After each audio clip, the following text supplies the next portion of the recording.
Hey, what's up? This is Chris Waugh. Welcome to Breaking the Fourth Wall. With me, as always, is my panel of celebrity wannabes like myself. We'll start off with the lovely and vivacious Eric Batista. Excuse me? Wow. Mr. Rogie, never hold me down, Matt Cruz. Oh, yeah. Thank you very much.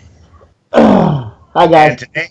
And today, by the end of the day, we could have our first official cat fight between Christina Talley and Kristen Stovall. Hello. Hi, how y'all doing? All right, well, this week we're in a rare mood, so we're going to go ahead and start off with the first important story of the day. Since we're in a mood, we're going to talk about somebody that's in a mood.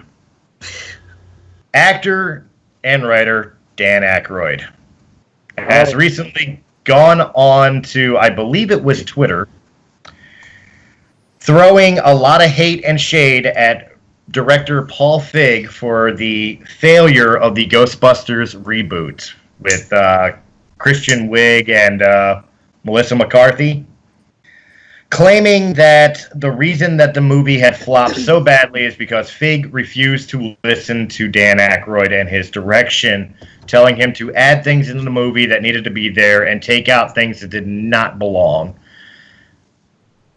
Guys, first and foremost, Dan Aykroyd co-wrote this movie. Dan Aykroyd said it was the best sequel ever made for Ghostbusters, or ever written for Ghostbusters, before it released. Now, all of a sudden, long after this movie has long been forgotten about in the $374 bin at Walmart, all of a sudden he wants to throw hate at Paul Feig. It's a cop-out. I know we promised no swearing and going back to the censored part, but how much of an asshole is this guy? Straight up, since we're just saying that, Christina, I promise not to work your overtime, I swear. No, don't put it on. That was our one for the night. Okay. Then enough. I will go with Chris's comment on that. Dude, day late, dollar short, what the hell? Where are you coming from, man? You waited all this time to say something? Where the hell have you been? You were in the movie. You had to have watched it. What the hell? You're going to say this now? Dude, just accept your fate and your role in this. Accept it. Say, yeah, I screwed up. Yeah, I was part of this. I'm sorry. Okay. Yeah, you screwed up too, bro. Don't just throw don't do the last ditch effort now and throw your man under the bus. Just like, oh, it's his fault. Yeah, it's his fault. Yeah. We're gonna go with that. Yeah. Okay. Fine. I think he was still waiting for it to revitalize his career. Ooh, nice sideburn. I will say it's a cop-out. The movie did horrible. I mean, I've seen it at this point, and the only way it's enjoyable at all is if you watch it and forget about the original Ghostbusters and try to watch it as its own movie, which is incredibly hard to do. If you watch it as its own movie, it's not a horrible movie. It's not a great movie like the original Ghostbusters by any means. But the fact is, they tried too hard to reinvent the original Ghostbusters, and it fell flat on their face because the fans weren't having it. To all of us who are real fans of Ghostbusters, the Ghostbusters will always be Howell Ramis, Bill Murray, Dan Aykroyd, Ernie Hudson. That's who the Ghostbusters are. I think we can live without Dan Aykroyd after this crap, though. Yeah, I think, if anything, he forked his whole career at that point.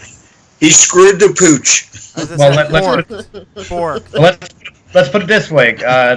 Kristen, do you think these comments now is going to make him basically untouchable in Hollywood, that nobody will want to work with him for fear of backlash if things don't go his way? I don't know that people were working with him before then. I mean, he had to write a reboot to get a job. Ooh, I mean, the most he's done, and for which I know of, is done these young cameos, and that's about it. Well, see, that's the thing. That's something I wanted to state on something you said about, like, if we forgot about the original Ghostbusters, you could possibly enjoy this movie. First off, wrong. This movie is fucking garbage. Damn it. This movie is garbage. So I you're going to apologize. edit the audio files now, correct? I guess so. Or it's just gonna, or this one time they'll just have to deal with it because that was a slip. But this movie was such garbage. It was beyond garbage all the way around. But if they wanted us to try to forget that Ghostbusters, the original, ever existed, why would you cameo Dan Aykroyd, Bill Murray, Ernie Hudson, Annie Potts into this movie? Sigourney Weaver too. Yeah, Sigourney Weaver was in at the end. Why would you cameo them in if you want us to believe that this is an alternate universe? They cameoed them in. Here's the thing, It's though. fan You cameoed service. them in, but yeah, exactly. But they didn't cameo them in as, as Venkman and all them. They didn't do it that way. They cameoed them in as new characters. Yeah, That's but it's garbage. like cameoing. It's kind of like cameoing in Luke Skywalker, or excuse me, Mark Hamill in a Star Wars movie, but not having him play Luke Skywalker. Everybody's gonna look at him and see Luke Skywalker. It doesn't matter what character he's playing. It doesn't matter if they say he's Ed, Luke's cousin. Right. Yeah, they're gonna say that's Luke. That's who Right. you know. Yeah. Just Right. because you put a floppy hat on Bill Murray doesn't mean we don't see Peter Venkman. Right. I mean, I Yeah. didn't hate it, but I didn't ever really. It didn't really pull me in at all. I just kind of watched it and went, okay.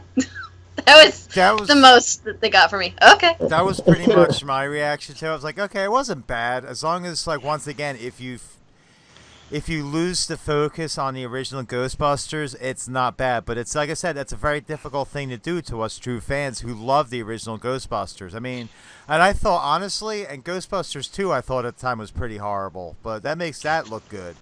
If you look at the aspect of Ghostbusters. Yeah. Well, I said it before in season 1 of Breaking the Fourth Wall with obviously a different panel, and I'll say it again. My hatred of the Ghostbusters reboot, it wasn't really the story. It wasn't the fact that there's an all-female cast. I mean, I was able to look past that. But who they casted was just absolutely horrible. I think if you would have gotten better actresses involved in the movie, I think it would have been a better movie. There was no on-screen chemistry. The jokes were tired. The characters were, well, to put it simply, people like Melissa McCarthy, she only plays Melissa McCarthy. Every role she plays is the exact same role. A fat, loud, obnoxious woman. It's not entertaining. She's not Chris Farley. She needs to get over it. Plain and simple. If they would have gotten better actresses and better comedians involved in the movie, I think the movie would have been still not Ghostbusters 2 quality, but it would have been 100 times better than what it was. See, I'm going to have to slightly disagree with you there. Yes, some of the choices were horrible. However, I don't remember her name, but the black lady they brought in, because she was funny as hell. Yes. And that, like, the MTA worker who becomes a Ghostbuster, she was funny, and the one chick with the blonde hair, she was like the tech guru, she was awesome. Oh, yeah. She was totally Those awesome. two characters Yeah. were great. The other two characters were just so, like, just didn't Wow. work.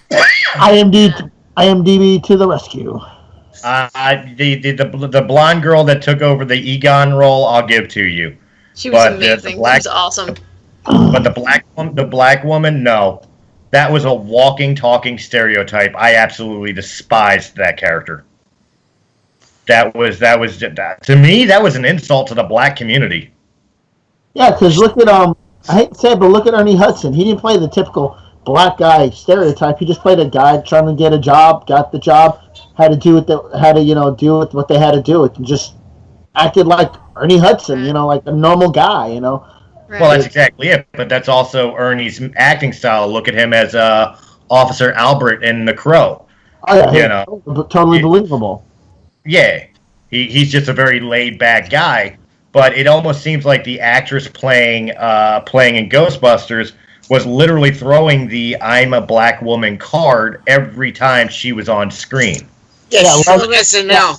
Yeah, Patty Tolan, Leslie Jones, And the other two females you're thinking of is Melissa McCarthy and Kristen Wiig. the Wig, yeah. I just thought that those two characters in particular were very, very weak. Yeah, The Melissa I agree with McCarthy and Kristen Wiig characters, and they're supposed to be what really carries the show, and they didn't. I at no point was invested in them at all. I was like, I don't really care if they're friends again. Like, I don't care. Yeah, There's no And caring. Chris Hemsworth was funny in there too. yeah, Kate Chris McKinnon. Hemsworth I was okay. I was okay He with was Chris funny, Hemsworth. especially when he goes to scratch his eye through his glasses because he took the lenses out. Chris Oh Hemsworth. yeah, I forgot about him. I forgot about that Yeah, part. he was just like, oh yeah, like right through his eyes. He's like, oh, I took him out because I was like, Yeah, I enjoyed him in that. yeah, like he was so stupid it was funny. Yeah. Yeah. Eric, do you think this shade coming back by Dan Aykroyd now is because of how much money Ghostbusters has lost? And now he's passing the buck because he doesn't want to pay back the studio for how, I mean, it was like $50-60 million in reshoots, and, you know, the movie cost something like, what was it, $170-180 million to make, and it didn't even make that much in total box office. What I You feel think about the money? I feel like he had a good concept, like he wanted to reboot Ghostbusters, but see, he's the type of guy that doesn't want to take the blame for his own mistake. Instead of saying, you know what, I screwed the pooch what I was trying to concept with Ghostbusters, and he wants to put the blame on somebody else instead of taking it himself. And I feel if he would would admitted that, hey, he screwed up, and take the blame. Just take the blame. Don't try to throw it on somebody else. That's a cop-out. You know what I mean? Own up to it. If I make a sucky movie, hey, I made a sucky movie. That's fair enough. Well, to finish off this topic and subject then, I'll throw this out to the panel real quick. Do you feel that, not just with Aykroyd's stupidity, but in general with the Ghostbusters reboot, do you feel this killed the Ghostbusters franchise, or at least killed the idea of an all-female cast Ghostbusters? Or do you think there is a chance to save either a female cast or the franchise in general? It's sunk. I don't know. They just made another Pirates of the Caribbean movie, and the fourth one was embarrassing. So I don't know if there is something that kills a franchise these days. But the fifth one is actually doing pretty decent. Last I saw, I haven't seen it yet. I did. I mean, you'll never see Pirates 1 again. But I mean, I've heard it's doing pretty well. My mom saw it. She said she enjoyed it. So. Well, you know what? Maybe that's a common mistake, is franchise fatigue. We see too much of it. In this case, it wasn't franchise fatigue. I think they were just trying so damn hard. They way overcompensated. I don't think it killed the franchise. I think we could see if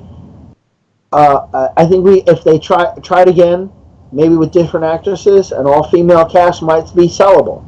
That may be salvageable. But I think, like you said, it was like the dialogue between them was so, okay, I'm going to read this line, your turn. Okay, I'm going to read this line, your turn. Okay, was that supposed to be funny? I guess. I mean, that's pretty much it in a nutshell. I've seen too many clips. I don't want to watch it because I was so just irritated by the concept. But the concept is valid. There's plenty of female talent out there that's funny. I agree with what you said about Leslie's character. She was the female black stereotype. There's so many female actresses that don't play the female stereotype. They can play smart. They can play quirky. They can play intelligent without having to be a stereotype. I think that comes to the writing, though. That character was clearly written to be that way, and they cast accordingly. Yeah, but they didn't have to. Because she is an actress that does that. Right. Yeah, but it's the writers. Yeah, that's what I'm saying. Kristen's got a very good point. Leslie's an actress who acts that way and does her stand-up that way normally, that they probably cast her for that role because they wrote the character to be that way, which, again, may take the heat off of the actress, but still puts it right back on the writers for writing something completely crappy. Right. We don't need a token black person in a movie. Just let them be a person. Exactly. Let's get away from let's get away from the stereotypes. I mean, come on. Exactly. Yeah, Let exactly. people be people. Well, here's my thought on it. Anything is salvageable. It's just whether or not how far they want to go. Even I will play devil's advocate in two ways. The first one, I'm going to put this way: if they completely, even with the actors they now have assigned, there's always a possibility to save it, but you'd have to do some severe writing and be highly creative to save it, to make it work. But now, here I'm going to play devil's advocate. I'm going to pose a question to the panel with this. If Harold Ramis did not pass away when he did, do you think this movie would have turned out the way it did? This movie would never have existed if No, because Actually, if he was remember, alive, this movie was in production when Harold Ramis passed away. So it was in pre-production. It was still having it written and rewritten. Harold would never have let this go into actual physical photography. Not in the condition then. He would never have allowed. I agree with you completely, Chris. He would have never let that. He would have never let this slide. He's got too much. If you look at all the stuff he's directed, it's particular. It's not sloppily done. He doesn't do the fall down, dick and fart jokes. I know. I don't know if I can say that on the air or not. What's the name? Dick's fine. Just stay away from fart. Those kind of jokes are funny, but in this case, not really necessary. And because the original Ghostbusters, yes, go with the tradition. It was smart, it was funny, it was intelligent, it was thought-provoking, it was a comedy. Some of it was slapstick, some of it was shock value, some of it was, I can't believe he just said that. But they threw all the comedy aspects in it, not just, basically, here's the lines we're gonna follow. And I think that's what Harold Ramis was about. He would have never let this go through like this. Well, he directed Stripes, right? Yeah. Yes, he did. Yeah, but Stripes wasn't stereo. They had the stereotypical military guys, but that's being in basic training. I can say those guys do exist there. I'm sorry, it happens. But it wasn't the stereotypical basic training troops. It was a group of misfits. Exactly. That was the whole premise of Stripes, is they were a bunch of screw-ups that the Army would not let out of the Army, and somehow, some way, they figured out how to not only pass, but get involved in that secret weapons project. With the battle-hardened Winnebago, arguably the greatest vehicle in movie history. That was hilarious. I don't know if it would have happened. To be honest, there's no way of knowing. Like, it may have happened. It may have been slightly different. I don't know. I have no clue. I'm not saying all his stuff was gold, but I mean, right. I don't think he would have let this slide. No, not everything he did was gold, but he did have a standard, and I don't feel that what we got in the Ghostbusters movie, the recent Ghostbusters movie, was up to Harold's standard. Right. I mean, I was never a hardcore fan, so to me, I'm sort of neutral. Like, the movie, I watched it and went, okay, another movie. And the older ones I watch and go, okay, that was fun. But I've never been diehard, so it's kind of interesting to talk to people who were diehard fans of the first and see what they didn't like. And a lot of people I know will just pass it. Oh, they don't like it because it's all girls. And I'm like, well, I feel like you're not listening. I feel like they're also bringing up some good points because I'm a girl and I wasn't a diehard fan, and I'm still kind of going, meh. Like, it's just. Well, that's it. I mean, I hate going back to Star Wars every which way but Sunday, but like with the new trilogy, a lot of people were bringing up all this stuff about like whether Finn and Poe should be, lovers.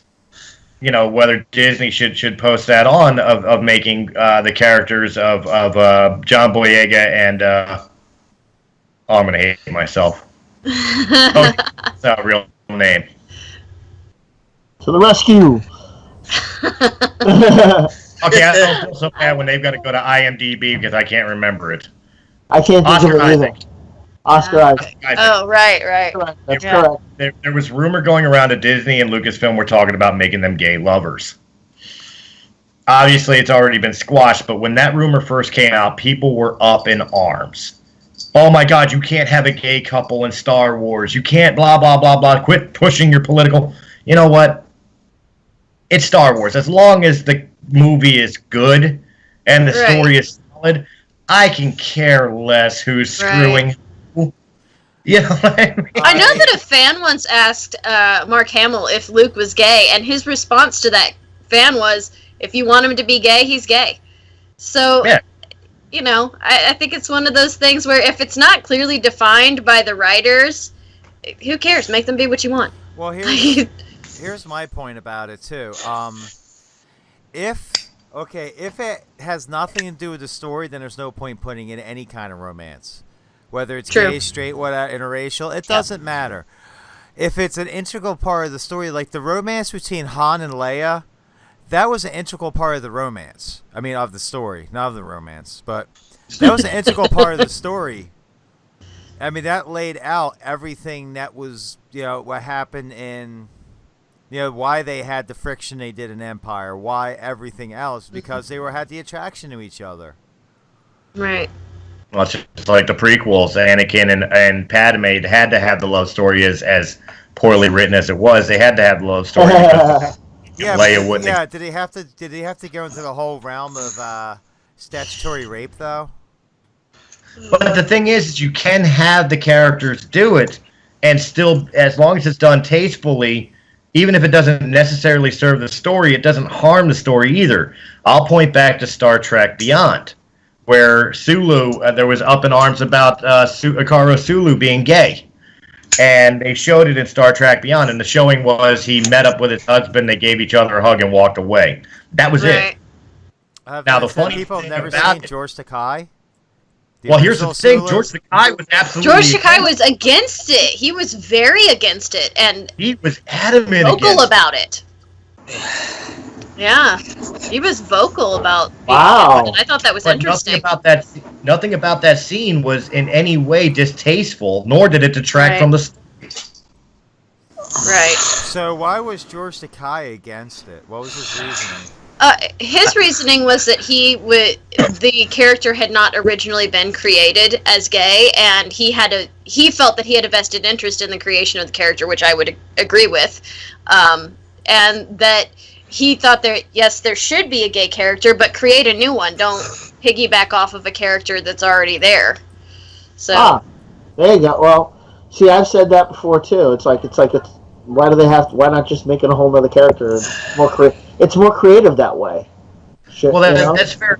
That's fair enough. But there's two things. There's two things here that I'll bring up as far as like the Star Trek Beyond and Sulu coming out of the closet. First off, even in the original trilogy or the original saga, who the hell didn't know George Takei was gay? Anybody remember that episode where he was swashbuckling around without his shirt on? Ha ha ha ha ha! You freaking knew he was gay. Okay? And Star Trek Generations, we meet his daughter. I don't remember her name. But somewhat, he had a daughter. That doesn't prove he's straight. Right. Because even to be in Star honest, Trek, I don't even care whether he was gay or straight. I do find it as a writer like it's something that I'm kind of like, well, if the writer created that character that way, then maybe you should respect that. But I also don't care. Like, it's not like they were sitting there shoving it in everybody's face and making it a big thing. They just added a little thing. It didn't matter. Like, what does it matter? It didn't hurt anybody to have it there. That's exactly it. The way John Cho played the character in that movie, I don't think that one little scene detracted from Sulu in any way, shape, or form. Right. To be quite honest, I didn't even remember it until I was actually trying to remember. I was like, oh yeah. Like you said, it didn't even make that much of an impact with me. Because it was like you said, it was tastefully done. Who cares? I'm more worried about them writing crappy. I didn't say the whole word. Yes, you did. No, I didn't. Shifty. It was very shifty. There we go. Good save. Good save. It doesn't really matter. That's the point. It's like I'd rather be worried about having a bad story or a bad character than a character's sexual preference. Right.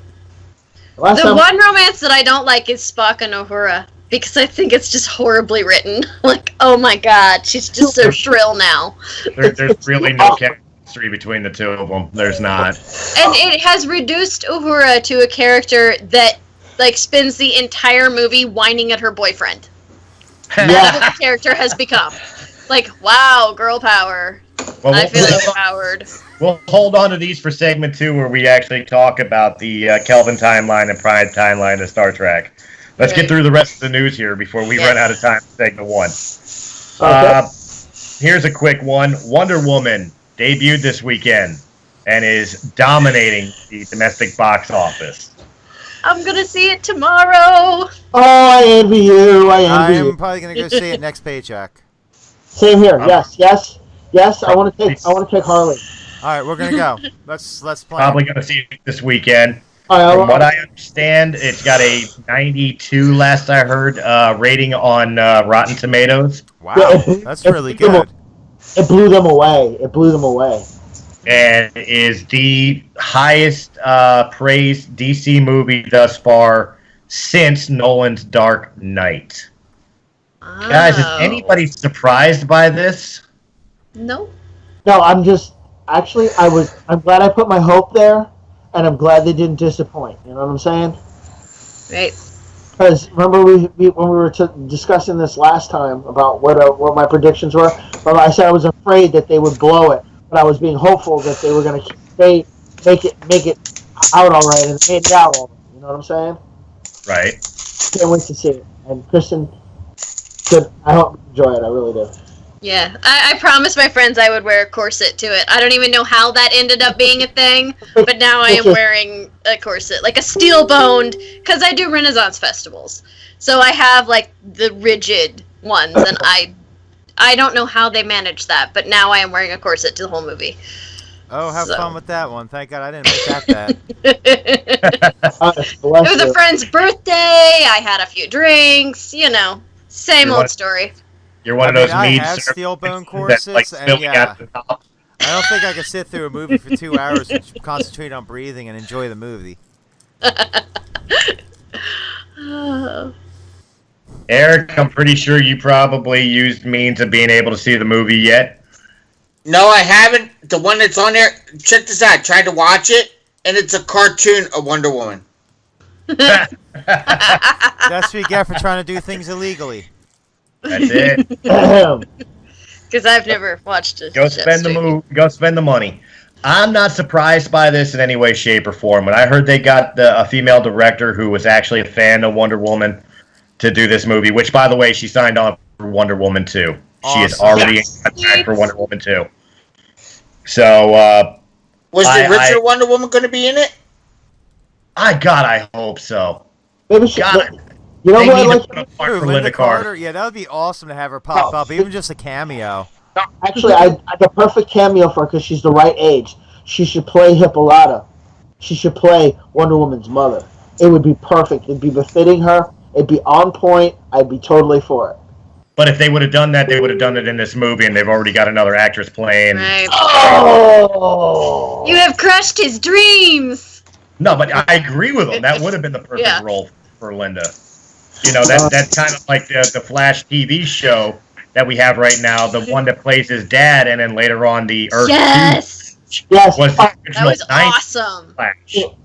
Oh, can I get her reaction, a delayed reaction from her?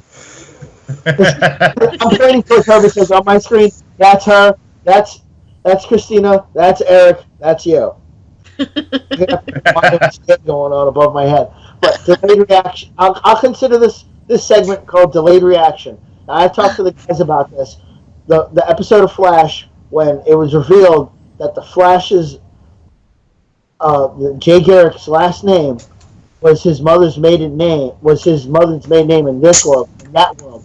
If he had hooked up with his mother, Jay Garrick would have been his father. Did your heartstrings get tugged just a little bit? Oh yeah, of course. Yeah. I mean, okay. I just had to have that delayed reaction because I was like, if she's watched the show, I gotta get her emotions on that. But I mean, I'm more into Arrow. I love Arrow, hence the Black Canary cosplay. But I had to start watching Flash because I was like, wait, these are all intersecting. I need to know all things. Wait. Who here is up to date on Arrow and the Flash? I'm not completely up to date. Not so much worried about Legends of Tomorrow or Supergirl because they don't really twine as the two ending seasons of Flash and Arrow. I'm about a season behind on both of them, thanks to Netflix. Same. Yeah, Same. Because I'm a Netflix. Oh, you haven't caught up? Well, they did put season Venture. 3. They just put season 3 up of Flash, and I think Arrow's new season is on there now. And two, I know you guys don't watch Supergirl, but season 2 Supergirl's in too. Well, no, I love Supergirl. I watched that too, but the ending episodes for the Flash was extremely heart-wrenching. I don't want to spoil for anybody who hasn't gotten to it yet. Okay, well, we'll just... Right now I'm going to have to binge watch. Should we save this conversation for the second half? Because we're kind of drifting off of news right now. Let me say real quick, Kristen, you are an Arrow fan. You are going to absolutely despise yet love the final episode of the season. No. There's your homework. There's your homework for the week. You get to come back on next week and tell us what you think. All right, done. Moving along. I'm going to go with the happy news, and we'll end the segment on the bad news. Another quick one. Final one of movies here. Top Gun has received its official title. Announced by Tom Cruise, the Top Gun 2 title shall be Top Gun Maverick. I feel embarrassed for them. That's just stupid. At that point, why are you doing this? You have clearly shown that this movie's going to be crap. Because that's the best they can give them. Maverick. There is worse for Tom Cruise. I mean, there is the sequel of Edge of Tomorrow coming out, which the official title is Live, Die, Repeat, and Repeat. What? What is that? Like they're dyeing their hair? Rinse, wash, and repeat? Like a whole movie where they change their hair color. No, it's gonna be a whole movie where you watch it, your soul dies just a little bit more. No, in all honestly, that's a movie that doesn't need a sequel. There's no point to having a sequel with a movie like that. No, it had its happy ending. He's a flight instructor. He gets the girl. You know, he saved the day against the Russian MiG-28s. It's the end. Why would we even need a sequel? Because it's the age of Hollywood doing nothing new. Because Hollywood's afraid to take chances. What did you do with that cup that was in the refrigerator with milk in it? Ooh, Eric's in trouble. I don't know. Eric drank the milk. Eric drank the milk. Please tell me it was blue milk. Well, considering that we're on Earth, blue milk may get him sick. That's true. This Eric, is not Tatooine we're looking at. I know you're kind of our resident '80s movies and TV show guy. Those above all. Do you even want Top Gun Maverick? And how do you feel about revisiting this franchise at all 25 years later? My theory on the whole concept, leave it alone. I mean, because if when I go on there, I check out. If you look at the cast from Top Gun now, they don't look the same. That hot chick that he was messing with, the other instructor, she looks terrible. Yeah, she don't even look the same. Well, here's a question for you, Eric. I have a question for Eric. No. Don't even start. We're not talking about chips. So don't get me going. I already knew it. I was going to ask, do you think that this movie would be worse than the Chips movie? Oh my God, definitely. God, I love it. Eric's like, he's waiting for it to run to the show. It's going to run to the show somehow, some way. Chips is never going to die. Let me just say, I was visualizing all day. Someone is going to try to get me with Chips again and try to do something. I was definitely prepared. Cut you off in the past. In the past? You mean in the past, not in the past. The past would be the good episodes of Chip, not the movie. The 70s show. You know that's Eric's guilty pleasure still, right? All right, let's throw it into the music news a little bit. We'll make these quick here. Trent Reznor and Nine Inch Nails announces that they will be releasing this year a 3 album EP. In other words, a EP trilogy this year of music. Guys, Nine Inch Nails is still around. Do you think it's even worth making a trilogy EP albums, or was their run done back during the Downward Spiral days? No. Yeah, I can't wait to hear these. It's Nine Inch Nails. That's all I'm going to say about that. Nine Inch Nails is awesome. I support trilogies. I'm just. I'm going to get that fall made back into on a that one. bumper I support sticker. trilogies. I'm going to get that made into a bumper sticker because that's awesome. I do too. I actually want to see this. I want to hear this because he hasn't really, like you said, he hasn't done anything since the late '90s, and he usually takes his time. You're wrong. No, there. he has. No, He he just has put an done album something. out like 2 years ago. Yep. Yeah, the last one was Hesitation March. I think that was about 2 years ago. Yeah, I saw that too. The problem is he's just not been as commercial as he was back during the Pretty Hate Machine, Downward Spiral, with Teeth out.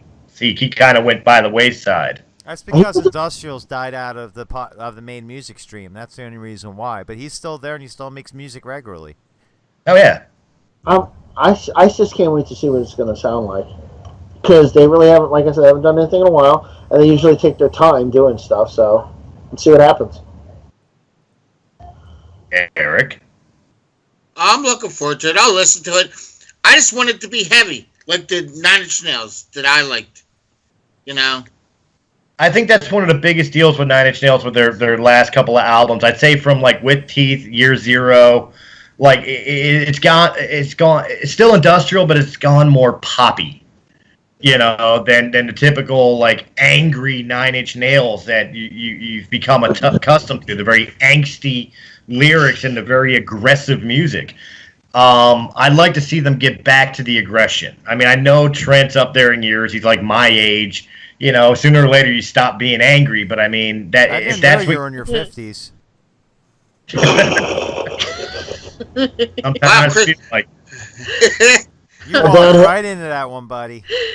Well, this is a good segue. Speaking of 50s, this year, the Beatles, Sgt. Pepper's Lonely Hearts Club Band, their milestone album, considered the greatest masterpiece in rock music history, turns 50 and has been commemorated by a release of a new updated digital version of Sgt. Pepper's album, including never-before-heard tracks.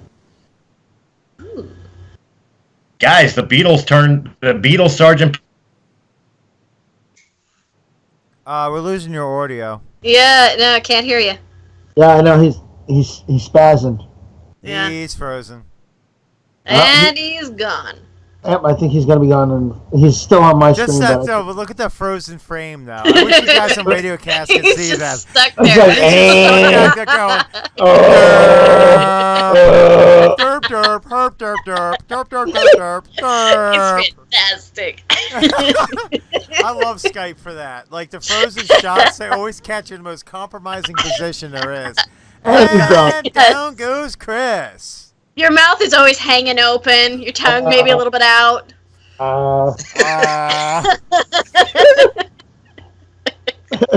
had the look, someone farted look on your face for a while. Yeah. Right? Or a constipated look or something along those lines.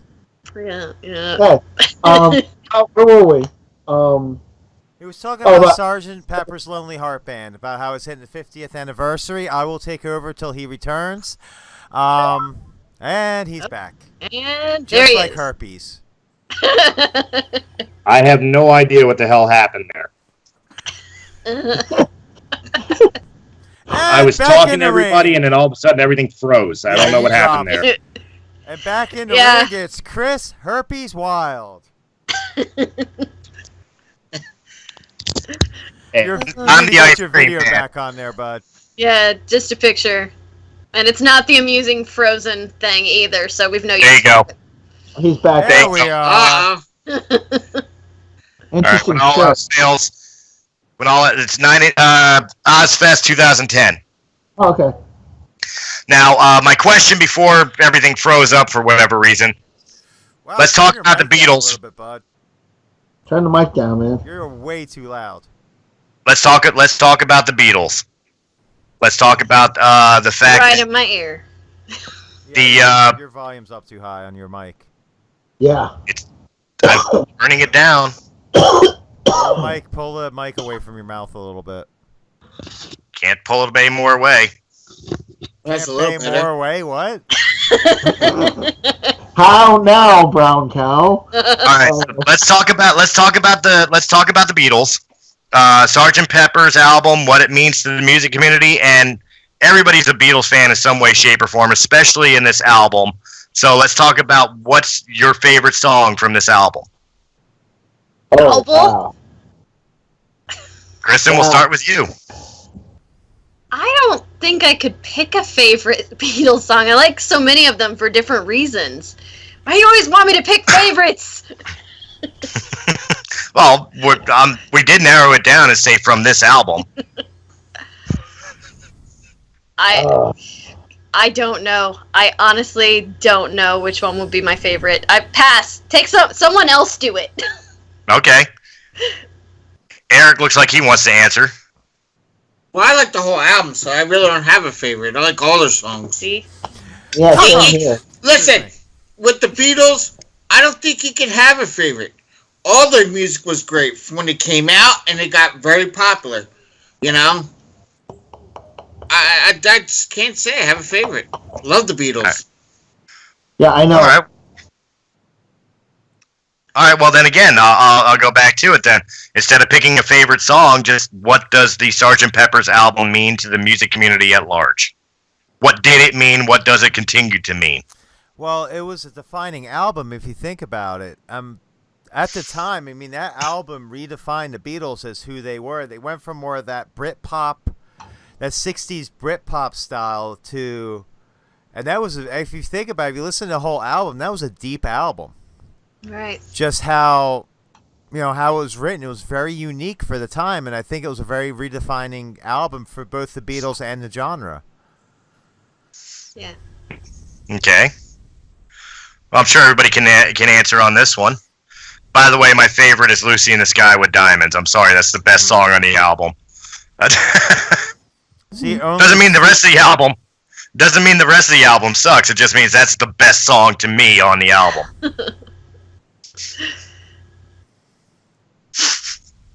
Matt. Yes. Favorite off that album? What does it mean to you? What does it mean to music in general? Well, the fact that it was such a diverse album, like you said, it was their defining album. I mean, when you think of the Beatles, you think of that and the White Album. You know, when you say the Beatles. So, I mean, my friend actually I have a story with Sgt. Pepper's. To keep the whole album on one CD, he actually had to put it on one giant track. So that's why it's kind of hard for me to say one song, because they all run together, and I never really stopped to, I stopped to look at the album the song names when I had it on record back in the day. I actually had that record, but the album cover's kind of jacked up and stuff like that. But hey, it still played good. You know what I'm saying? But what do you want? What do you want for for what I could afford in those days? But the Lucy in the Skies, that was one of the classic ones, and that was like the controversial ones, because I was like, oh, it's LSD, and I was like, no, get over it, and that was it. It helped define they helped define the counterculture of its time as well, and that's what this album kind of did. It put it out there for everyone to see and listen to. I mean, they were changing the world with their music when they first started, but this was the one that really flipped the coin for them. You know what I'm saying? All right. Oh, and I mean, is that the right way of putting it? I mean, it cemented their status as rock and roll geniuses. But was this their last album as being all four together? No. No. They made plenty more afterwards. It's just this was like you said, this was the change from the bubblegum pop into the more psychedelic. Well, Brit pop, not bubblegum pop. That's not the right term. Yeah. Regardless of which, they went from the poppy to the more psychedelic rock. Which I All right, well, we're at 45 minutes. I do have one more thing I want to discuss. We can talk about, well, real quick, Metallica's Saint Anger album turns 14 this year. Everybody boo. Boo. There you go. I still don't care. I think- like the will album. Say, I think it's one of the worst albums they put out. One of them. It's the worst album they ever put out sound-wise. Lyrically, again, being a songwriter myself, I think it's one of the deeper albums James has ever written. But it was unfortunately destroyed by Lars Ulrich not knowing how to tune a damn snare drum. It sounded like it was recorded in a garage on a freaking Sony boombox. That's what it was supposed to sound like. It was supposed to sound like a garage band getting together for the first time. But it doesn't work. I mean, it was a failed concept, but it sounded exactly as it was supposed to sound. Honestly, I dislike Metallica after the Black Album. That's me. So, I'm gonna stay out of this argument, but I'll say it's I'll not agree an with argument. It's my opinion. I dislike Metallica after the Black Album. So I really have no opinion on Saint Anger. I've given it a try. I've listened to Death Magnetic. I've listened to Reload. I've listened to, and there might be one or two songs in there which I'm like, that's not bad. But as a whole, after the Black Album, no. Sorry.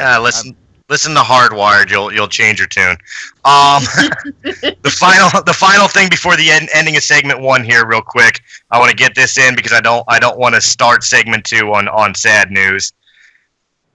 We did have a death this week. The legendary original movie Clerks. The actress Lisa Spoonhour, who was known as Caitlin Bree, the woman who slept with a dead guy in the back of the store, passed away at 44 after continuous health issues, battle with continuous health issues. Kevin Smith this week did give a beautiful tribute on Hollywood Babylon to her, telling the story of how she was discovered and everything else. I know pretty much everybody here on the panel has seen the movie Clerks and is in one way, shape, or form a Kevin Smith fan, so we are familiar with who she is. Maybe everyone's seen it. Maybe someone hasn't. There's no way of knowing. Oh, really? she just gave herself away. Really? Are you serious, Kristen? I am. I haven't seen it. Oh my God! Oh, sorry. Shame on you. And on that note, let's take our break for Radiocast FM and come back so we can get our heads back to get wrapped around that. We gotta digest that. We'll be back on Radiocast FM.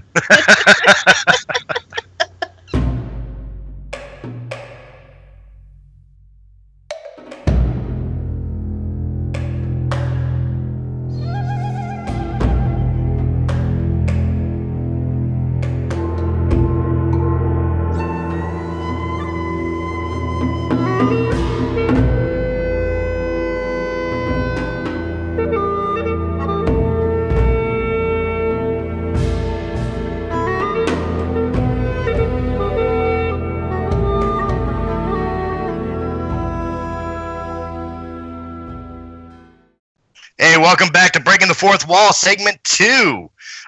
This one, we're going to go ahead and start off with Christina giving us a little bit of news about the Phoenix Comic-Con. Christina? All right, so this actually happened last week. Unfortunately, we didn't cover it, but there was a gunman at the Phoenix Comic-Con last week who was claiming to be the Punisher and targeting the Green Ranger, Jason David Frank. So, as I'm going to read this article off, it's kind of interesting here. A man was arrested Thursday for sneaking into Phoenix Comic-Con with a collection of guns and other weapons, saying that he wanted to hurt law enforcement. More details have since emerged that paint a disturbing picture about the incident, including a vendetta against one of the Power Rangers. According to the report in the Phoenix New Times, 31-year-old Matthew Sterling told police he was targeting bad police officers because he was the real-life version of the Punisher. Marvel's uncompromising vigilante. Stop it. There's a blue dude. It was Batman. Hey, Batman. Sterling told police he was aware that real weapons were banned from the con, but he said the rule didn't apply to him because, once again, he was the Punisher. Police said Sterling offered numerous fantastical stories to detectives, including saying he was... Chris, I swear to Christ, if you were close by, I would just drive to your house just to slap the crap out of you right now. I'm sorry, go ahead. And this kid is ADD. Police said Sterling offered numerous fantastical stories to detectives, including saying he wanted to kill Aphrodite officers. His term for Aphrodite officers. His term for bad police officers. If they tried to hurt or stop him, this is interesting, though, not connected, when you consider the fact that the Punisher had been used as an inspirational figure and logo for Blue Lives Matter, a pro-police movement. Sterling also claimed he had a vendetta against a celebrity who was making an appearance at Phoenix Comic-Con, who was later determined to be Mighty Morphin Power Ranger star Jason David Frank, who played the Green Ranger. Police found a message on Sterling's calendar from May 25th, the day of the attack said, "Killed JDF." Frank appeared at a press conference to thank the police for their hard work and request that the attendees do not bring any prop knives for him to sign. Phoenix Comic-Con banned all props from the event, including non-weapon ones, in response to the incident. He later went into further detail on Facebook Live, thanking fans for their support of both him and the convention. Well, I'm still sitting on the Aphrodite cops. Correct me if I'm wrong. Aphrodite was like the Greek goddess of like love and sex. Yeah. The guy. Okay, let's be honest. The dude was obviously like, not right. He definitely was. He definitely was a little bit screwy. To say it nicely. I mean, he claimed he was the Punisher. Also, he was gonna go up against a Power Ranger. Yeah, that's just dumb. That's not gonna fare well. Dude, if Jason David Frank is a real MMA fighter. I know he's not bulletproof, but if this guy doesn't get a round off in time, Jason David Frank is gonna he's gonna just go Dinozord on his ass. It's over. Oh, you had to bring in the dinosaurs. Not gonna go well like, for him. I want to know what the vendetta. Like, why did he have a vendetta against the Power Ranger? I mean, maybe he had a crush on the Pink Ranger. Good point. Touche. You know what? That's a good point because I want to kick his ass for that. I mean, Amy Jo Johnson was just hot. They never got together on the show. You ever hear of Out of Your League? Yeah. It never stopped me before. It's not going to stop me now. Stalker. You call it stalking. I call it falling in love from a distance. You're out of milk. You're going to love me. And I don't care what you say about it. I have no idea what you're talking about. I don't think that way about Richard Madden or Ben Barnes. Or Nathan Fillion.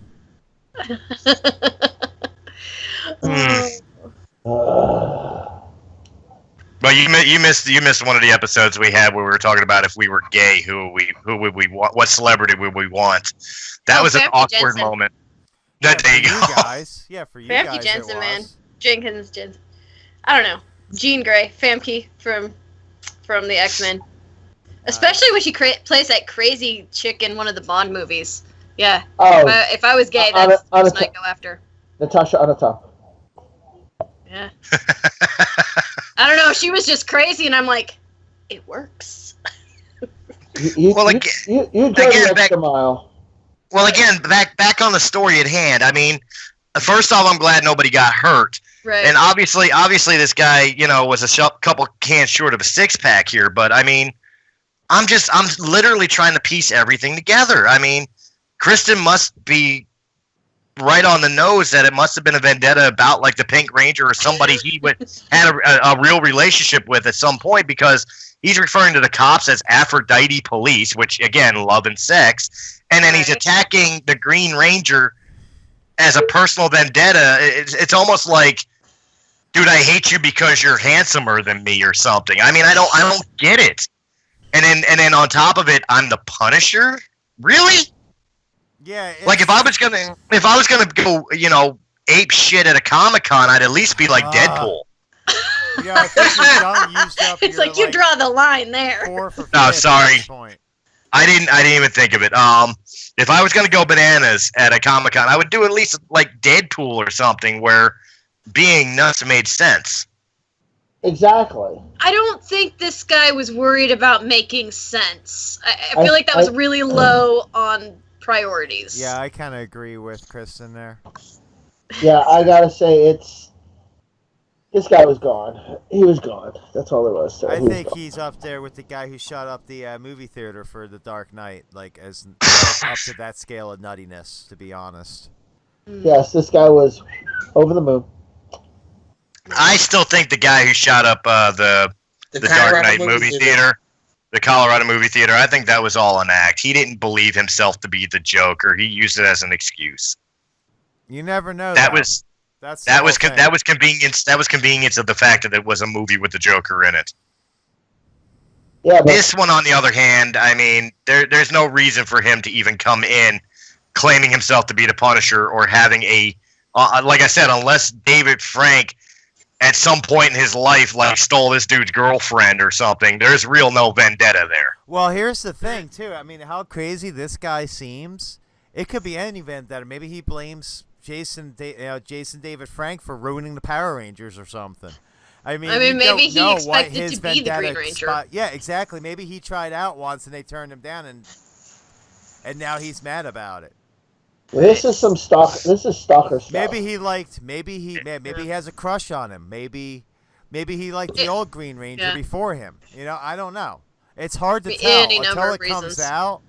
Until these reasons come out, we don't know, and that's the problem. Well, about the Aphrodite police. I mean, I think that's where we're stuck. I think that's where. Yeah, I couldn't get past that either. Because my only thought was, I didn't even think about him putting anybody else in danger. I was like, Aphrodite police? Aphrodite officers. Aphrodite officers. And then the fact that he was going to go into a crowded area and try waving a gun around and not get jacked up somehow, I don't think people would start running right away in a Comic-Con. Too many guys would go nuts. Well, see, here's the thing that bothers me the most about this. Out of a bad situation, and again, thank God nobody got hurt, but all jokes aside, Comic-Cons, nerd culture in general, is supposed to be one of the safest places, like, on the planet. Like, I don't mean to pick on any nerds, in the audience. I'm a nerd myself, but you don't expect crap like that at a nerd convention.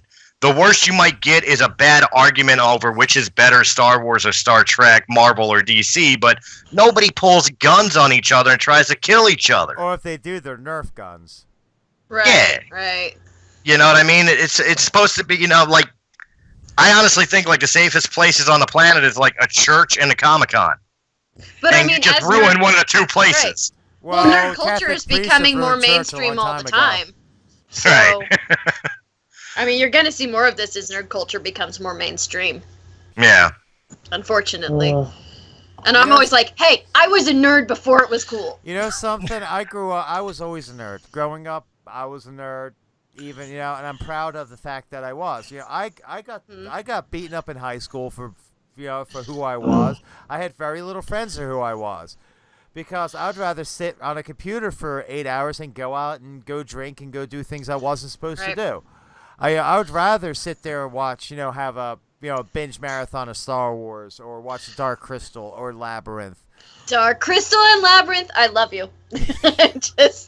I love you. I would rather do things like that. I'd rather spend money on buying, some collectible as opposed to, going out and getting drunk or going out to go to a club where you can't hear anything anyway. So. Right. I mean, yeah, I've been to clubs. I didn't enjoy myself, but I definitely went. So that's where I stand with it. I mean, I was always a geek. And you know something? For a long time, I hid it. Chris will tell you. I tried to hide it. And then when I met him, I'm like, it kind of let it out a little bit more. And now because I was a closet geek. Yeah, I was a closet geek. Well, that's as well, how it used but now to I be. don't care. Yeah. Yeah, Back in the day, Christina and I both tried to hide the fact that we were geeks under the fact that we were like musicians and we were the headbangers and stuff. And during the time of high school, then that was like the cool thing, Right. to be. You had your cliques. Yeah, you had your cliques and everything else. But I mean, a lot of the guys never understood where I disappeared to on a Friday night when they all wanted to go party in high school. It's because I was playing second edition D&D. But I hid it from my normal friends because you do get your butt kicked for being a nerd back then. Mm-hmm. I mean, with girls you get more ostracized, but yeah, you were made fun of. You were fair game if you were a nerd. Yep. I mean, that's why you had movies back in the 80s like Revenge of the Nerds. That's one of the reasons that movie came out, was for that reason, because we were, nerds, geeks, dorks, all of us like that. We were all looked down upon. We were all like the scourge of society. In reality, as they showed in that movie, most of us, not all of us, most of us were probably smarter than a lot of people who were picking on us, and that was the whole thing. As well. I mean, a lot of us could accomplish things that no one else could even think about. Where they're too busy trying to get drunk or whatever else, we're sitting there trying to figure out how to, okay, if I do this, I can do this. Ooh, wait, I might be able to get into this server if I do this. Like, because that's how our minds work. Yeah. How do I get this thing that I want? What if CAT really spelt dog? I think that's one of Matt's arguments right now. Oh, man. All right. Well, real quick before we get into our rant of the week, Kristen, as we stated before, is a published writer. She is working on a book trilogy. If I remember correctly, it was the Song of Souls trilogy. Mm-hmm. Yep. Book 1 was called Soulbound. Yes. I don't remember what book number 2 was called, and obviously you haven't given a title for book 3 yet. I have given a title for book 3. You haven't given me a title for book 3 yet. No, because I'm not nice, but... Yeah. So why don't you go ahead and give us a little bit about your trilogy and your story? All right. Well, book 2 is called Soulfire, and the third one, I just made the title public maybe a month or so ago. The third one is Boundless. My personal story is where all of the trilogy came from, because it's a fantasy trilogy, but I'm actually a widow. I was widowed when I was 28. I'd only been married for a year and a half, and when that happens, you kind of think life is over and everything sucks. Except I watched Star Trek nonstop. That was sort of, I don't know, the safe place to go. But then as I started to get better, I was able to kind of harness that and turn it into a book. And since fantasy is basically where I wish I could live all the time, I turned it into a fantasy novel about a young widow. But I took the idea that maybe sometimes souls can sort of get bound together, and then through that you get certain abilities and everything. And this character, Aislinn, ends up on, your classic fantasy journey and facing a lot of the same elements you'd see in like Lord of the Rings or any of the really classic fantasy novels, but then also kind of how she deals with it and applies all of that to the grieving process and moving forward and figuring out who she is and what life needs to be after that. So it's fun. And the best parts to write are the mean parts. Okay. Well, Matt, I'm going to let everybody ask questions to Kristen, but I'm going to definitely defer to Matt first, who is our resident fantasy guy with coming up with Gaming XP as of late. Coming this month, if I'm not mistaken, correct? Yes, it should be coming in about 2 weeks. Christine and I were actually discussing recording times, because I know everybody's schedule is different, so we'll talk about that. We'll talk about that later. But yeah, Gaming XP. You said your main character gets abilities because of the loss of her husband, I'm guessing? Yes, because and the way I have it set up is if a spouse dies and the person has to already have some genetic predisposition to magic, they just don't know it. But if the spouse dies suddenly, then a bond is made between the two souls, and the partner that is still alive gets healing powers, and sometimes they can see into the future and stuff like that. I always get tongue-tied when I'm not just reading the synopsis, because I'll tell everything. Is it the prepositioned magic soul, the soul that's dispositioned to magic? Is it the one who survives or the one who dies? Both. That's why it's rare. Okay, and can your main character, even though for lack of a better term, she absorbs the soul of her dead spouse, does she absorb the soul of others that maybe she battles that also has the magical disposition, kind of increasing her strength? She doesn't really absorb the soul so much as his soul sort of becomes tethered to hers, because she can see him and speak to him as what other magic users, like magical races, of course, other soulbound, which is the term that they use to describe this group of people, they can all see and speak to the soulmates of a soulbound. So, interesting. Yeah. And I don't remember exactly what your question was. Well, I was asking if she was actually able to increase her ability, if she was able to take on and slay another person who has that ability, or maybe has a soul bound of their own. I feel like maybe that's a question that has to be found out through reading the whole trilogy. Nice. Okay. Nice, very nice. You said that. Suspense. Yes. You said that the surviving spouse becomes tethered to the deceased spouse, correct? Mm-hmm. Yes. So now, does the deceased spouse, because you said they can communicate, does the spouse also act like a guide as well? No, they basically remain who they were. In this particular case, her spouse, Rory, he's still the same person that he was, and they have to go through the training and everything together. In fact, until a soulbound is trained in how to interpret and handle that connection, if they don't get that, they will go crazy, like, because their minds just don't know how to handle it until they've been trained. That's really interesting, actually. That's a nice little spin you put on it, too. Thank you. So. All right. Good. I didn't know if Eric had a question.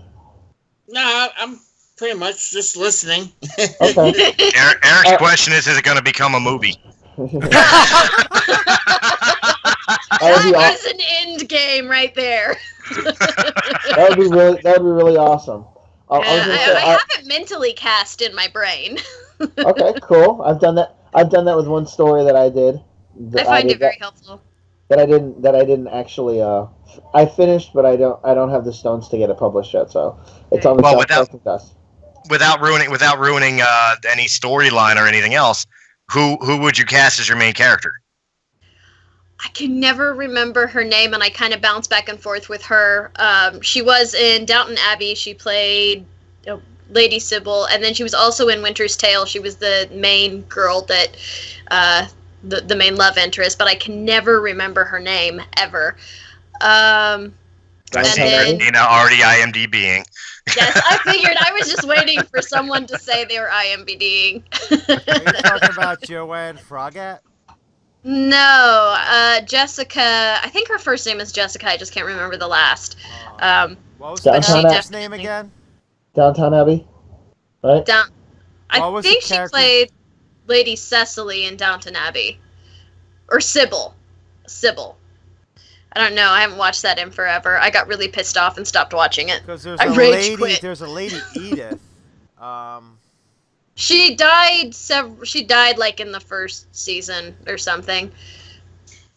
Violet Crawley. Let's see. Altus. If you look up Winter's, you know what? That's what we have phones for. Not talking on them. Lady Sybil, Jessica Brown Findlay. Yes, her. Jessica there you Brown. Go. And then for her soulmate, definitely Ben Barnes, because why wouldn't you put Ben Barnes in something? He's British. He's beautiful. That's my criteria for prospective males. British and beautiful. Because American actors don't deserve work. American men just don't. Unfortunately, I live in America, right in the middle, so there's, I've just never really drawn to them. Like, where's your accent? No, not the country one. Stop doing that. What, do you live in the wrong place? Although Kansans don't, a lot of us don't have much of an accent. You don't notice it. When I lived in Colorado for 10 years, and I would do trips out to do wrestling matches in like Wichita and Topeka, you have it. Oh, we do. It's not as strong as like Tennessee, but you have it. We do, but it's not the accent you hear in movies and stuff. Right. That's what I'm saying. I don't know where they get that accent. I'm like, what? That is not. What? That's not Kansas. Because they think Kansas City, all of Kansas City is Missouri. Right. A big portion of it is. Yeah. But yeah, no, and Richard Madden would be another male in that. Because you gotta have someone from Game of Thrones. There you go. There's no way around it. Also, the other acceptable male in my life.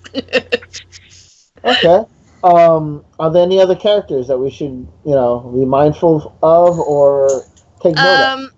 There's the wizard who, rather than doing the traditional old wizened man, he's actually a young man without a beard. He's based on one of my best friends in the entire world, named Eric, who was just really, really a wonderful support to me.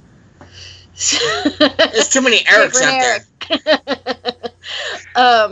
Wait a minute, you're gonna complain there's too many Erics out there when there's 3 people on a 5-person panel right now with the name Chris in their name somewhere. Right? Because we're awesome.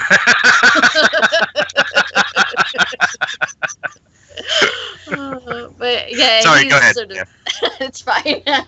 But so he is a main character, but not as much as the other 3 that are involved.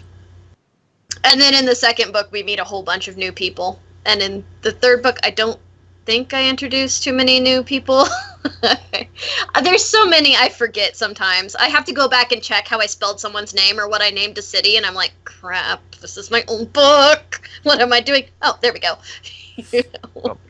For my final question, how far along are you in the third book, or are you kind of R.R. Martining it, where it's like, yeah, I've got a 6th book and haven't even really started writing it yet? I have started. I have started writing it. I have the entire outline. I've had the ending of the whole trilogy almost from the very get-go.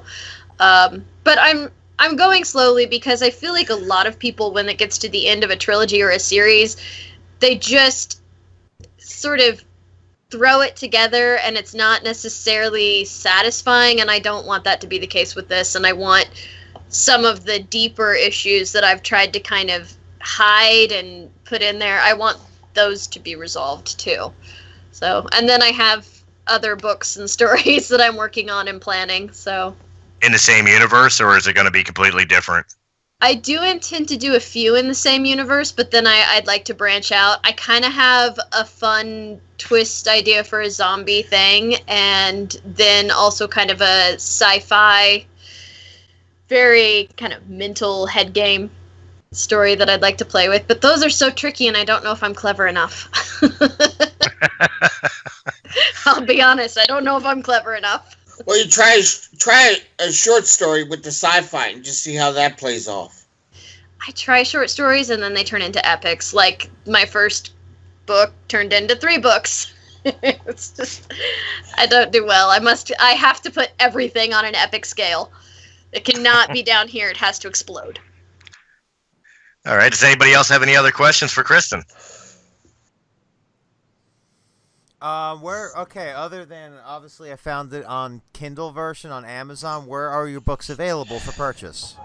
That was going to be my question if nobody had any questions. You can buy the physical versions on Amazon as well. They can be ordered through Barnes & Noble. They can be ordered through me. There are some stores locally that buy them. For first-time authors, it's really hard to actually get into stores, surprisingly, because they don't know you and they don't care. Found Who are you? Found them. Actually, I'm setting them up in my cart right now. Yay. I would recommend getting the physical copies. There's something weird going on with the first book's Kindle, and I don't know why. So I'm gonna have my people look at it. Okay, good. See, you're buying from Amazon. I'm getting directly from the author, but I'll tell you what, I am not paying a dime unless they're autographed. Wait, I can buy them right from you? You can buy them right from me, yeah. Can you autograph them for me? Yeah. I'm out of stock on the second book, so it's going to take a little while for me to get some more in, but then as soon as I get them, I'll sign them and send them on. Awesome. There we go. So how with Amazon then? I like that. I get more money if you buy them from me. Amazon doesn't go, hey, we're going to take most of it. And what is the price? For the first book, it's $13.99 on Amazon. If you get it directly from me, I usually only charge the $13. And for the second book, it's $16.99, and then $16 from me. All right. I don't get to have I don't have a lot of control over the price. Oh, that's understandable. Yeah. See that, guys? If you order it straight through Kristen, not only do you get $1 off, but you have the potential of having it autographed by the author. Who is the publisher? Create Space. I have an editor and everything, and I use Boundless Fantasy as my go-through. So Okay. I also send bookmarks if you buy them from me. Oh, And- definitely. So done deal then. Yep. So they can look it up on Amazon. They can look it up on Barnes and Noble. But if they want to buy directly from you, where would they contact you? A really great place to contact me is just to find the Song of Souls trilogy fan page on Facebook. You can get me. I check messages. I respond to them personally. So, yeah, that's a good way to do it. Right I have on. a website that I'm tinkering with, but I suck at it. So, Well, talk to Christina. She's good at that. yeah. And I if, saw and if that. not Christina, we can get Brian Miller. He did majority of Realm of the Mist website. So What's Nice, going on with nice. Matt? He's like zoning out. I'm fine. Who's that? I'm taking it in. I was letting you guys talk. The only thing I was going to say is, so I got to get your address after this. That way I can go to you direct, and I think my wife would love reading your books. Awesome. Yeah, hopefully. She offered her books. I think that'll be a cool future fourth wall show if we get the books. Which again, I'm ordering mine this week. Yay! I just have Kristen, to I think wait you till my just next paid- I paycheck, think you which just- isn't this she week, said but she'll the autograph following them, too. week. But yeah, I'm gonna do the same thing. I just gotta wait till that paycheck comes in. Yeah, But I think that'll Awesome. be a All of fun this will- future. Hey, Yeah. honey, I think that'll be a fun future fourth wall. Is where we let Kristen be the host and we actually review her book. Except Oh. for God. Eric, because Eric's already claimed he doesn't read books.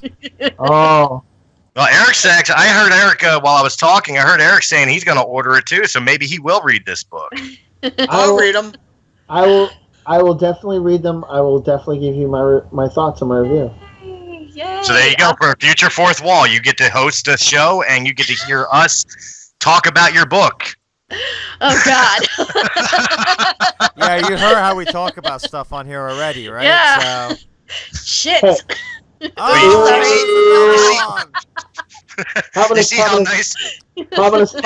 for you you guys ride the out bus, there, she rides the bus. Radiocast, the bombs you're hearing from everyone, we're gonna have to do a tab and just catch up on them on the next couple shows. Yeah, Well, I got one. You gotta, I'm the one that Everybody dropped the gets most. one. I have Hey, I'll tell you what, Chris, I'll loan you one of mine so you're not so much in the hole. I you think that was kidding? I my took very everybody- first. I took everybody else's. That was my very first on-air slip-up, actually. Like in That is. any interview I've ever done. That's the first time I've ever slipped up. We kind of bring that Welcome out to breaking the people. fourth wall. Yeah, welcome to breaking the fourth wall. Let's get Even into though our we did rant. have a challenge for a little bit with Eric trying to get him to screw up, and it took, how did we get him to do it? I can't even remember what it was, but eventually he finally got it. I Yeah. was trying to name a character in the movie, and I said, Shoop. Shoop, No, you- shoop, doop, shoop, doop, That's where I went to. Okay. Well, the title of the episode is "Aw F It." So go back on Breaking the Fourth Wall on Realm of the Mist YouTube. Find that episode. Get towards the back, you'll find where Eric slipped it up because we named the episode after his slip up finally. Final screw up, yeah. In a world where Eric never slips up. Oh no, he had a note. He used to keep a note right there to remind him not to slip up. Yeah, I didn't have it. That's why it became a personal challenge for all of us to get him to slip up. And then, I think Kristen will definitely quit Fourth Wall before we get to her hosting because she's heard how nice we are to each other. I don't know if you say nice things. Well, speaking of not so nice things, let's get into our week rant. This week, and Kristen, you did turn around and say that you are a fan of Star Trek. It kind of helped you through your rough times when you unfortunately lost your husband. Yeah. So I'm sure you got plenty of strong opinions on this next topic. I've been watching the rebooted Star Trek trilogy, and just because, I like them. I personally like them. I'm more of a Star Wars fan, but I do like Star Trek, and I do like the new movies. Traitor. I accept them for what I accept them for what they are. But I did realize that there's, besides the battle between Star Wars and Star Trek fans, of which property is better, there is a lot of hatred between old school Star Trek Trekkies with the whole Kelvin timeline. And to the point that if you enjoy these movies in any way, shape, or form, you're not a true Trekkie. And it just, why do you think there's so much hate for the Abrams universe, the Kelvin timeline, as opposed to the Prime timeline? Purism. I think it just comes to people don't like things to be different. They had a vision of what Star Trek is and like what it was and what it's supposed to be, and that didn't match. Also, rampant lens flares. Rampant lens flare. Flares. Band name. Yes. No, I remember when Star Wars Episode 7 trailer came out. I will say this about the lens flare, and I just remember watching it on YouTube. I'm like, I swear to God, if there's one lens flare, I'm gonna flip. It's not even gonna be cool. I'm gonna email J.J. Abrams and start calling him Jar Jar. Well, he did have one lens flare, and that was when Kylo was standing on the bridge of the Star Destroyer watching the shot from Starkiller Base heading to the Hosnian system. So he really restrained himself in Star Wars. Something? I think that was like a crackhead needing to get his fix. Yeah. The man loves lens flares. He's like, I just gotta get one in there. Just one. Let me get one. Jeez. What we don't know are all the ones that got cut out. Oh, I'm sure there was 60 of them. But see, now we gotta wait for him to get re-edited in the George Lucas special edition. All of a sudden I just had Bob Eisner and Kathleen Kennedy standing there smacking him in the back of the head, like Gibbs styling smacking him in the back of the head. You can't put that in this movie. No. Bad. Bad, JJ. Bad. Don't we call it George Lucas and he can write the movie? Followed by Darth Vader. No! Well, come on. I mean, again, J.J. Jar Jar Abrams, I mean, he had to get his personal flares in with the Beastie Boys being predominant in the Star Trek universe. And then he had a character in Star Wars The Force Awakens named Hello Asti, named after Hello Nasty, the Beastie Boy album, which is JJ's favorite Beastie Boy album. Yeah. Well, he's not Jar Jar because he didn't screw the movie up too bad. Right. He didn't screw it up at all, so. I think you can definitely tell the difference in that he wasn't a Star Trek fan and he was a Star Wars fan. He respected the source material with Star Wars so much more than he did with Star Trek. He didn't try to completely remake it, whereas with Star Trek, he was like, all of this isn't what people want. I'm going to completely remake it. So I think that's probably part of what people didn't like as well.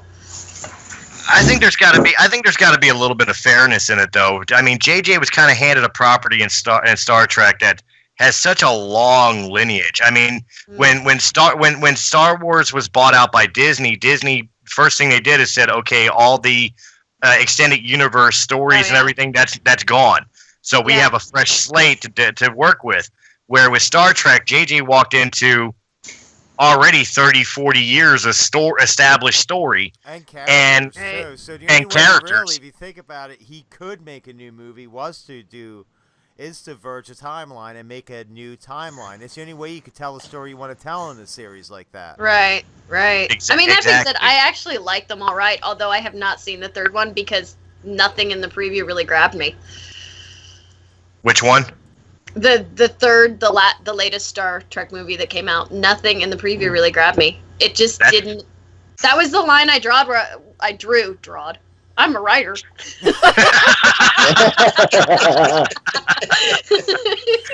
It was the line I drew. I'm like, this does not look like Star Trek. I don't understand this. I mean, That's I'm gonna kinda check funny. it out. I just haven't gotten around to picking it up to watch it yet. Right. to be I honest. That's intend to my watch whole it. thing. I intend to. It's- I just haven't gotten there.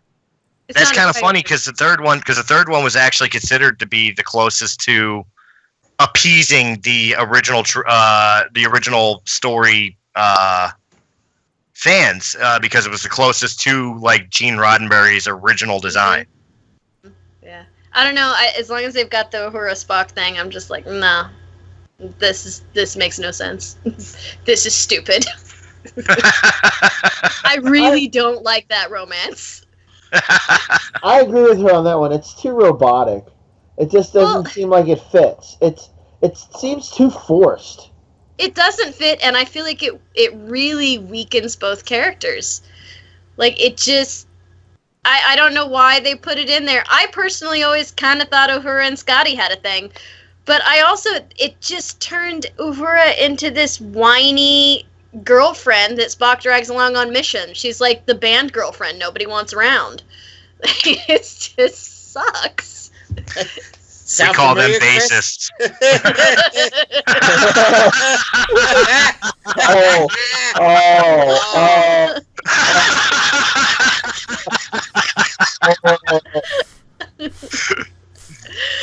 Oh, you know I love you, Christina. Honestly, I was like 3, 2. 2, 1. There it is. Well, if there was ever a moment that Christina would have dropped her one freebie for the episode, that was it. So applause for holding it in. Well, for all you on the YouTube video, I did visual gestures instead. There you go. Just remember, you want to make fun of bassists, but without a bassist, you have no band. True. Actually, there's a couple of the former bands that's exactly the truth. It was pretty much like us. Well, like I think 2 or 3 of our bands, I think I made up 50% of the band, so that's pretty sad. And I was the other 50, so. Actually, no, I think it was more like 40%, and Mayor, because he couldn't play guitar right, was the other 20%. Who's on drums? It's true. No one. Yeah. It was mostly Chris going into the mic, go.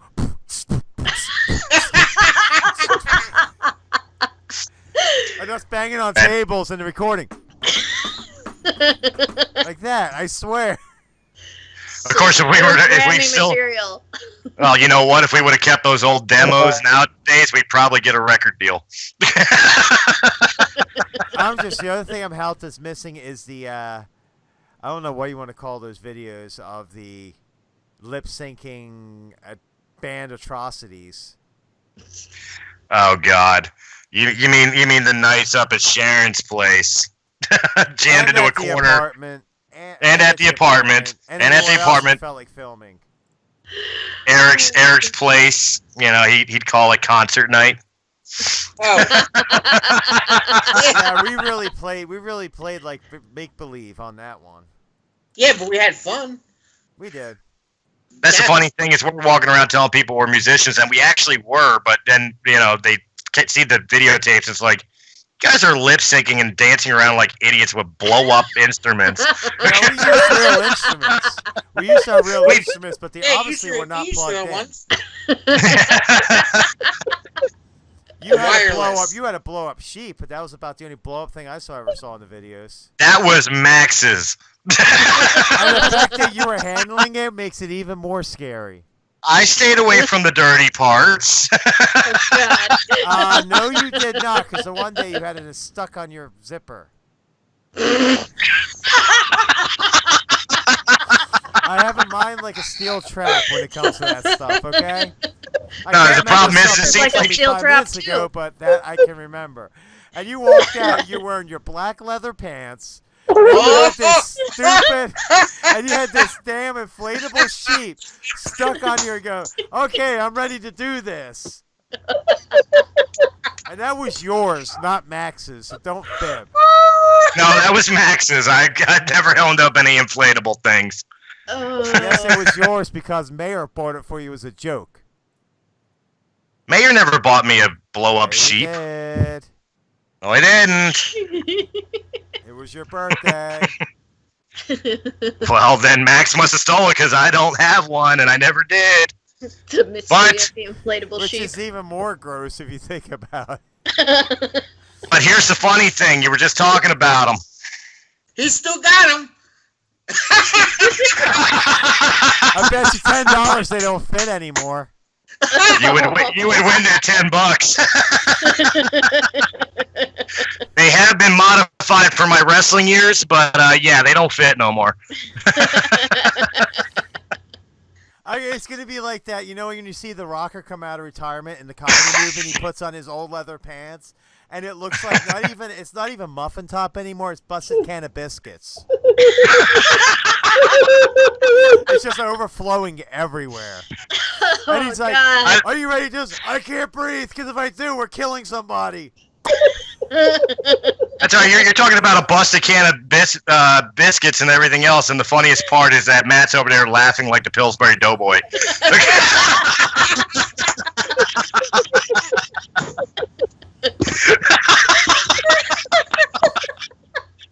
And I think we just broke Eric. And on that note, we are at 43 minutes, so let's take a break for RadioCast. We'll be right back, guys. Hey, get something.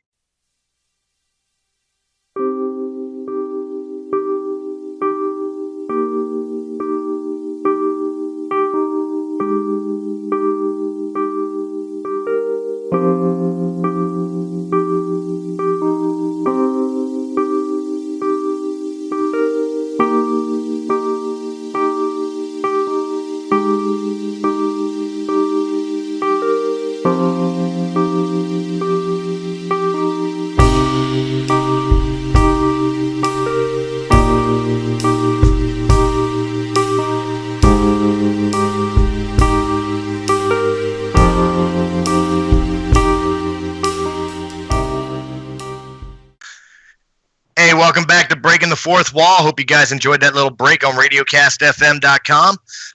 It's that time again where we're going to start talking about our movie picks of the week. This time it's going to be great books that had poor movie adaptations that were still somehow awesome. So we'll go ahead and start off with the ladies. Kristen, you'll be first. Tell us about a movie, book, franchise that was really nothing like the book, but that you still love. I don't know if I love it, but the movie that comes to mind first, The Hobbit. The Hobbit book turned into a trilogy, and just, I mean, there are elements in it that are so awesome, and then there are the parts that Peter Jackson made up.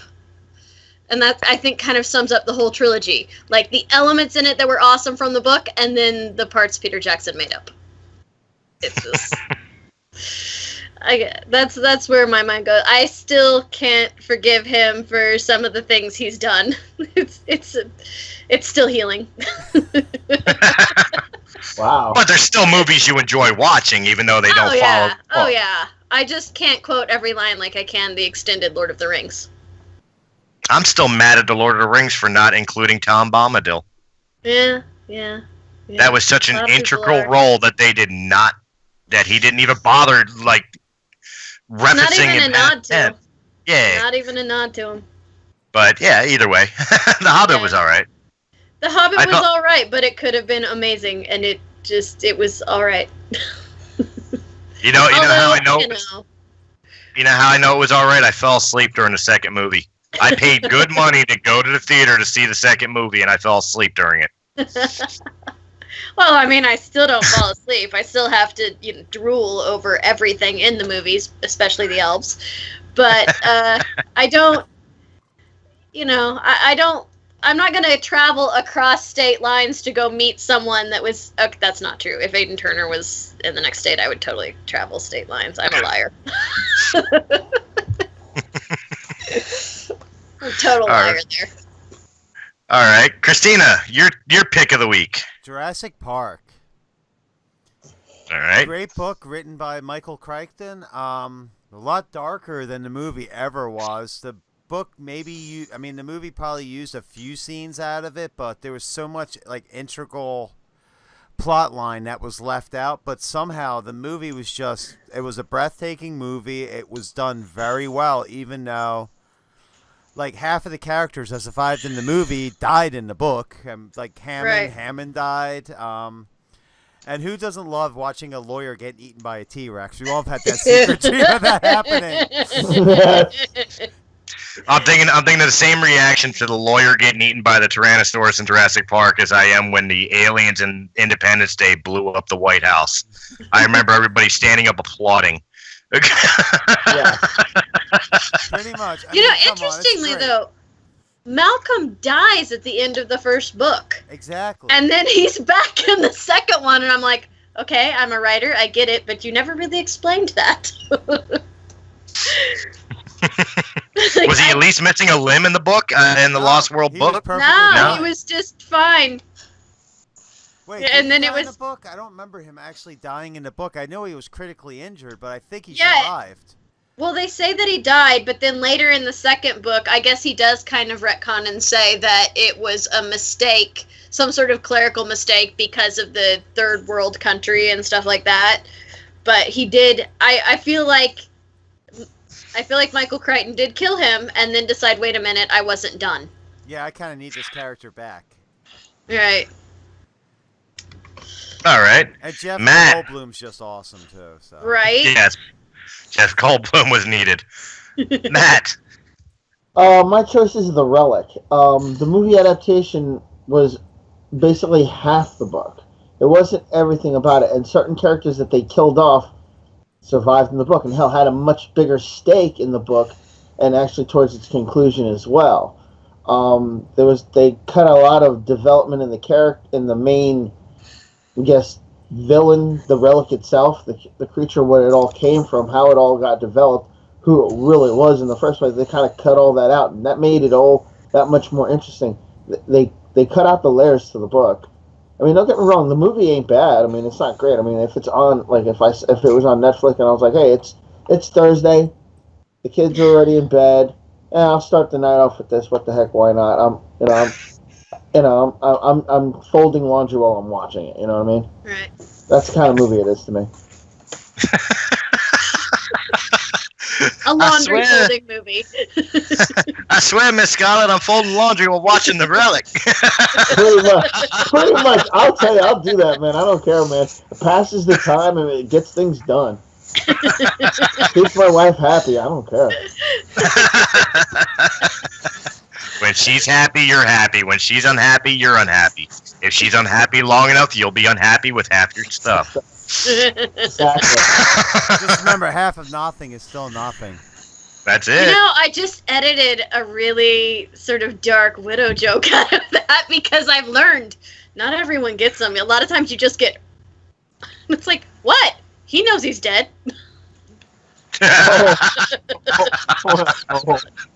Jesus. Cheers. And on that dark note, Eric, your movie pick of the week.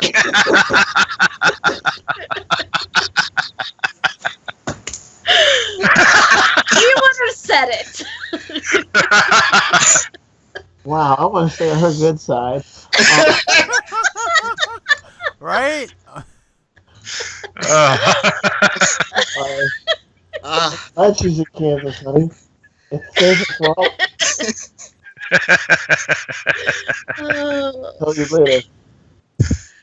Alright. My movie pick's going to be Daredevil. I have read the comic books. I watched the movie. The movie was okay. I wasn't really happy with Ben Affleck playing Daredevil. I just thought it was too stiff. You know? I think what shocked me the most about the movie Daredevil is the fact is that reading comic books, Kingpin was not being stereotype or whatever. He was white. And Michael Clark Duncan played Kingpin in the movie. I thought he did all right.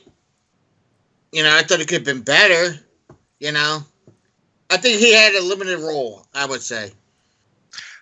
See, I liked Michael Clark Duncan's interpretation of Kingpin. I did like Bullseye in the movie. I thought he was an interesting take. I don't like so much Ben Affleck as Daredevil, but that portrayal led to probably one of the better on-screen Batman performances. Right. You can really see where the seeds of it came from. The only thing that I really hated about Daredevil was, unfortunately, it spawned off Elektra. And Elektra was just a god-awful movie. Right.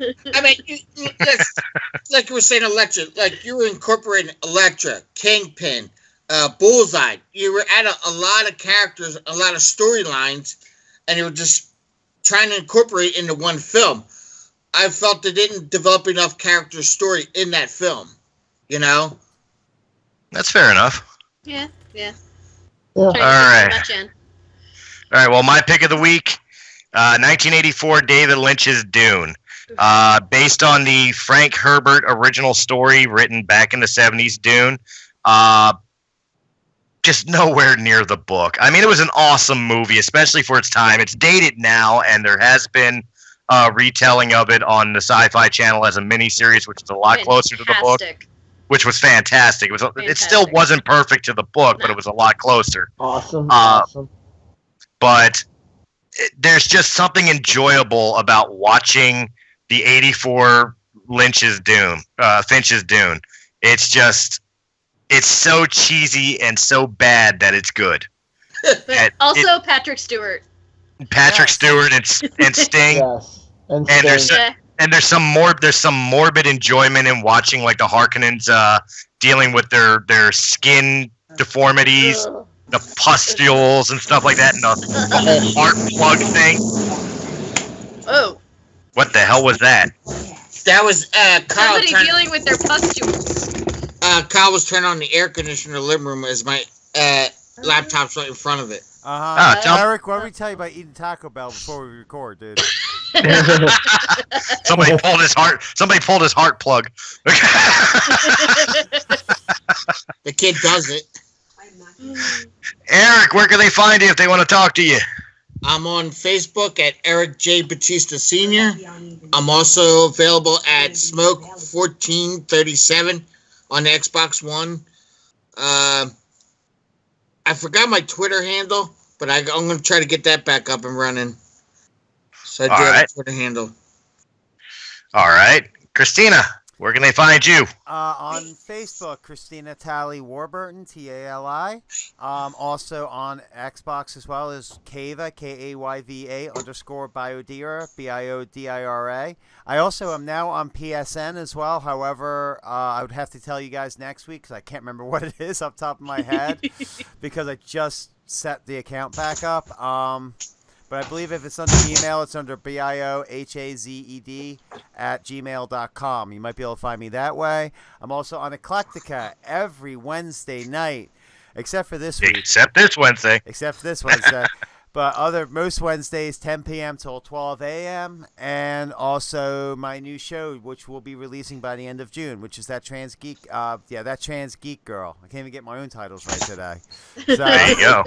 Which will be releasing by the end of June. So keep your eyes peeled for that one. Matt.